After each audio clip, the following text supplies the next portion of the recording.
فساد پیدا کرتا ہے۔ کوئی اپنا ہو تو کبھی نہیں بھولتا، اور جو بھول جائے وہ اپنا نہیں ہوتا۔ جو اچھا لگے اسے کام ملا کرو، اور جو بہت اچھا لگے اسے صرف دیکھا کرو، اور دل میں سما جائے اسے صرف یاد کرو، کیونکہ جو جتنا قریب ہوتا ہے دنیا اسے اتنا ہی دور کر دیتی ہے۔ جہاں عزت نہ ہو وہاں ہرگز نہ جاؤ، بے شک وہاں تم کو کھانا سونے کی پلیٹ اور چاندی کے چمچ میں ہی کیوں نہ دیا جائے۔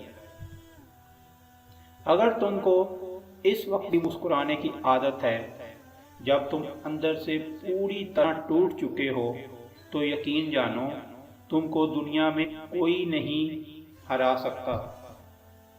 لوگوں کے عیوب سے اس طرح غافل ہو جیسے تم نیند میں غافل ہوتے ہو۔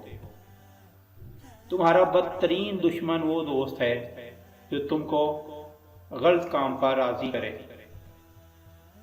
بے شک دنیا اور آخرت کی مثال دو بیویوں جیسی ہے، اگر ایک کو مناؤ گے تو دوسری روٹھ جائے گی۔ محبت دور کے لوگوں کو قریب اور عداوت قریب کے لوگوں کو دور کر دیتی ہے۔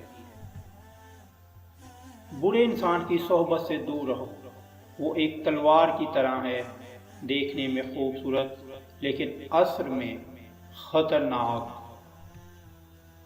جو تم سے غصہ کے باوجود تعلق نہ توڑے وہ برے وقت میں تمہارا بہترین دوست ثابت ہوگا۔ جو تم کو خوشی میں یاد آئے سمجھ جاؤ کہ تم اس سے محبت کرتے ہو، اور جو تم کو غم میں یاد آئے سمجھ لو وہ تم سے محبت کرتا ہے۔ جس انسان سے جان نکل جائے وہ زندہ نہیں رہتا، اور جس انسان سے احساس نکل جائے وہ انسان ہی نہیں رہتا۔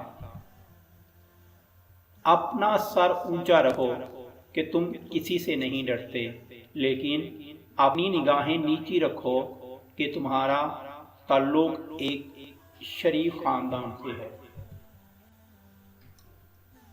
ہمیشہ چھوٹی چھوٹی خوشیوں کا استقبال کرو، کیونکہ بڑی بڑی خوشیوں کا سیلاب انہی چھوٹی چھوٹی خوشیوں کے پیچھے آتا ہے۔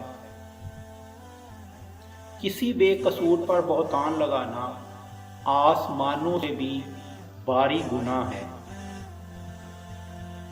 انسان کو اچھی سوچ پر اللہ وہ انعام دیتا ہے جو بڑے بڑے اعمال پر نہیں ملتا، کیونکہ سوچ میں دکھاوا نہیں ہوتا۔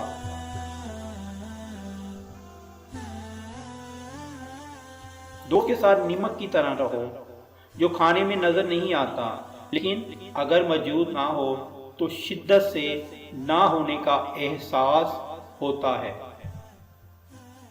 میں جنت کے شوق میں عبادت نہیں کرتا کیونکہ یہ تجارت ہے، نہ ہی جہنم کے خوف سے عبادت کرتا ہوں کیونکہ یہ غلامی ہے۔ میں صرف اور صرف اسی لیے عبادت کرتا ہوں کہ میرا رب عبادت کے